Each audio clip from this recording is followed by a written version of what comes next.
انسان کی ایک حالت کو بیان کیا گیا اور اس حالت کو بیان کر کے انسان کو تنبیہ کی گئی کہ پہلے کیا ہوتا ہے اور بعد میں کیا ہو جاتا ہے۔ فرمایا کہ جب انسان کو کچھ دکھ تکلیف پہنچتی ہے تو پھر وہ خصوصیت سے رب تعالیٰ کی طرف متوجہ ہو جاتا ہے، رب تعالیٰ کی طرف متوجہ ہو جاتا ہے۔ آپ دیکھے ہوگے کہ مسلمانوں میں نماز کی طرف بھی آ جاتے ہیں، ذکر و اذکار کی طرف بھی آ جاتے ہیں، وظائف کی طرف بھی آ جاتے ہیں، صدقہ و خیرات کی طرف بھی آ جاتے ہیں، اور جیسے ہی وہ پریشانی دور ہونے لگتی ہے، دور ہو جاتی ہے، پھر اسی ڈگر پر لوٹ جاتے ہیں، ان سب چیزوں کو چھوڑ دیتے ہیں۔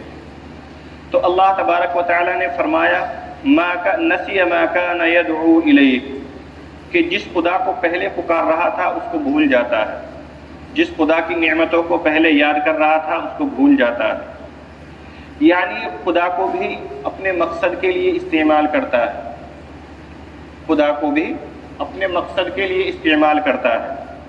تو اللہ نے فرمایا کہ اگر ایسا ہے تمتع بکفرک قلیلا، تو پھر اپنے کفر میں، اپنی نافرمانی میں چند دن فائدہ اٹھا لو، آخرت میں تم دوزخیوں میں سے ہو جاؤ گے۔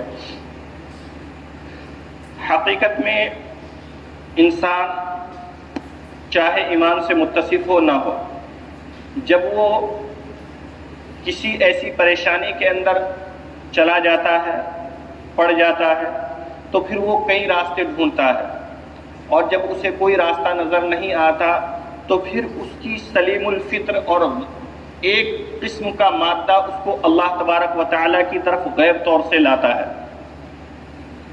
اللہ نے فرمایا حتی اذا کنتم فی الفلک، کہ جب تم کشتی میں سوار ہوتے ہو، وجرین بہم بریح طیبۃ وفرحوا بها جاءتها ریح عاصف، کہ وہ تم کو ہواؤں کے ذریعے سے تمہاری منزل کی طرف رواں دوا ہو جاتی ہے، لیکن پھر اچانک طوفان آ جاتا ہے اور وہ کشتی طوفان کا شکار ہو جاتی ہے، ہواؤں کے ہچکولوں کا شکار ہو جاتی ہے،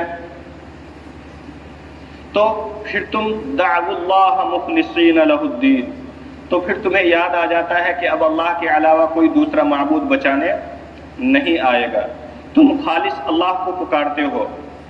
فلما نجاہم الی البر، لیکن جب تم خشکی کی طرف آ جاتے ہو، اذا ہم یشرکون، پھر شرک کرنے لگ جاتے ہو۔ تو اس کو آپ ایک انسان کے مسلمان ہونے اور غیر مسلم ہونے کے اعتبار سے بھی سمجھ سکتے ہو، اور ایک مسلمان کے فاسق و فاجر ہونے اور مطیع ہونے کے اعتبار سے بھی سمجھ سکتے ہو۔ معاملہ دونوں کا یہی ہے، حرکتیں دونوں کی ایسی ہی ہے، جبکہ حدیث بتلاتی ہے کہ اللہ تبارک و تعالیٰ سے لینے کا یہ بہتر طریقہ نہیں ہے، کیونکہ اگر انسان اللہ تبارک و تعالیٰ سے دکھ تکلیف پریشانی کے اندر مانگے تو پھر اللہ اس کو دیتا نہیں ہے، جلدی دیتا نہیں ہے، کیونکہ دعاؤں کی ایک تاثیر ہوتی ہے، اس دعا کے نتیجے میں اس کو کچھ نہ کچھ مل تو جاتا ہے، لیکن اتنی آسانی سے نہیں ملتا۔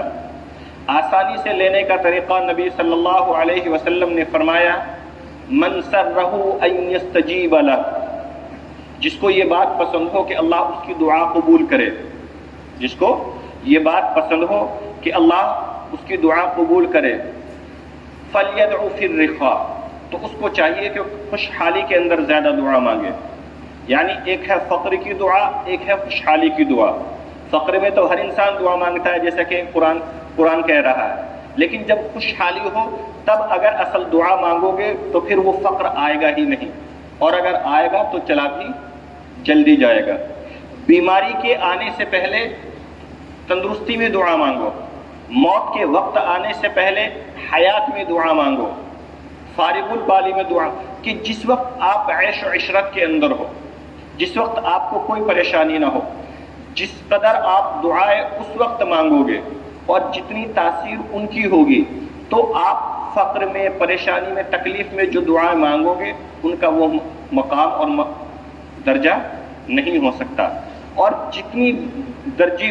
جتنی جلدی قبولیت کے درجے پر وہ دعائیں فائز ہوتی ہیں جو خوشحالی میں عیش و عشرت کے اندر مانگی گئی ہو، خوشحالی میں اور عیش و عشرت کے اندر مانگی گئی ہو، تکلیف میں مانگی گئی دعاؤں کا اتنا اثر نہیں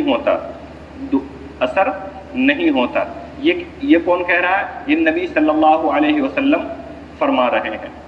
لیکن ہمارا حال یہ ہے کہ جب تک خوشحالی ہوتی ہے، فارغ البالی ہوتی ہے، تب تک تو مسجد کا رخ بھی نہیں کرتے، تب تک تو ہر قسم کا جو گناہ ہمارے سامنے ہوتا ہے اس کو کرنے کی کوشش کرتے ہیں.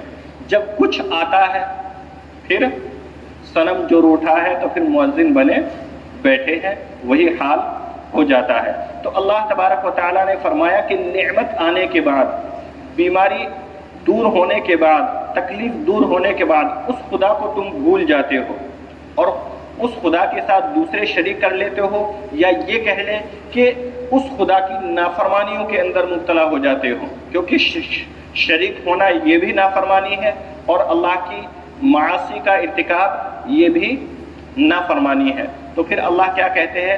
قل تمتع بکفرک قلیلا، اے نبی آپ کہہ دو تمتع بکفرک قلیلا کہ پھر چلو اپنی گمراہی کے اندر ہی چند دن فائدہ اٹھا لو. یعنی پھر اللہ اس کو نواز دیتے ہیں، لیکن وہ نوازنا ایسا ہوتا ہے جو ہدایت والا نہیں ہوتا، جو ایمان والا نہیں ہوتا، بلکہ کفر والا ہوتا ہے کہ جاؤ تم اپنے کفر کے اندر جتنا بڑھ سکتے ہو بڑھو، جاؤ جتنی تم نافرمانی کر سکتے ہو کرو. لیکن کیا ہے؟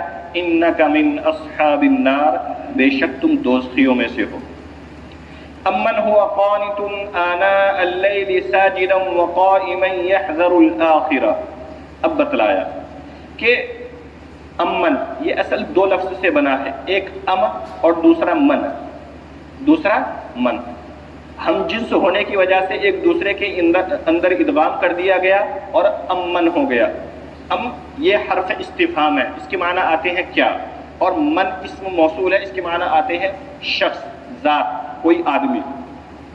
تو امن کا مطلب ہوگا کیا کوئی شخص، امن کا مطلب ہوگا کیا کوئی شخص. امن هو قانت آناء اللیل ساجدا وقائما يحذر الآخرہ ويرجو رحمت ربه.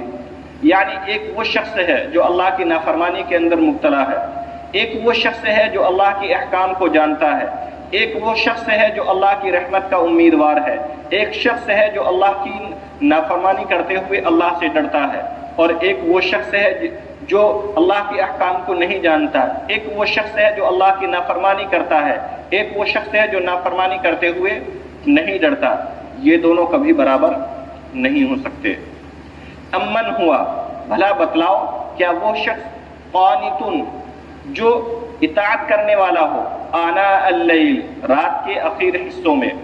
قانت قنوت سے ہے، قنوت کے معنی آتے ہیں اطاعت کرنا، قنوت کے معنی آتے ہیں خاموش رہنا. قرآن کے اندر ہے وَقُومُوا لِلَّهِ قَانِتِينَ، اللہ کے لیے خاموش ہو جاؤ. دعائے قنوت، قنوت کے معنی وہاں دعا قنوت کا مطلب ہے فرما برداری، اطاعت، یعنی اطاعت کرنے والی دعا، اطاعت کرنے والی دعا. کیونکہ دعائے قنوت کے جتنے بھی الفاظ ہیں وہ سارے اللہ تبارک و تعالیٰ سے وعدہ اور عہد ہے کہ اللہ ہم ایسا کریں گے، ایسا نہیں کریں گے. اللہم انا نستعینک، اے اللہ ہم آپ سے مدد مانگتے ہیں. ونستغفرک، ہم آپ سے مغفرت طلب کرتے ہیں. ونؤمن بک، آپ پر ایمان لاتے ہیں. ونتوکل علیک، اور آپ پر توکل کرتے ہیں. ونثنی علیک الخیر، اور ہر اچھے کام پر آپ کی تعریف کرتے ہیں. ونشکرک، ہم آپ کا شکر کرتے ہیں. ولا نکفرک، ہم آپ کے ساتھ کفر نہیں کرتے، یعنی ناقدردان نہیں ہیں ہم. ونخلع، اور ہم ہر اس چیز کو چھوڑنے کے لیے تیار ہیں جو آپ کو پسند نہیں ہے. ونترک من یفجرک، اور جو چیز آپ کے غصے کو بھڑکاتی ہے ہم اس کو بھی چھوڑنے کے لیے تیار ہیں. تو یہ کیا ہے؟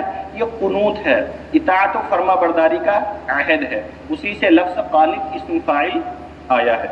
یعنی ایک جو رات کے آخر حصوں میں بھی، یعنی فرض نمازیں تو پڑھتا ہی ہے، فرض نمازیں تو پڑھتا ہی ہے، لیکن آخر حصے میں بھی نماز پڑھتا ہے. وقائما یحذر الآخرہ، اور جب بھی کھڑا ہوتا ہے آخرت کے ڈر سے کھڑا ہوتا ہے، وَيَرْجُو رَحْمَةَ رَبِّ، اور اپنی رب کی رحمت کا امیدوار ہوتا ہے۔ قُلْ هَلْ يَسْتَوِي الَّذِينَ يَعْلَمُونَ وَالَّذِينَ لَا يَعْلَمُونَ، آپ کہہ دیجئے کیا جاننے والے اور جہل والے کبھی برابر ہو سکتے ہیں؟ یعنی نہیں برابر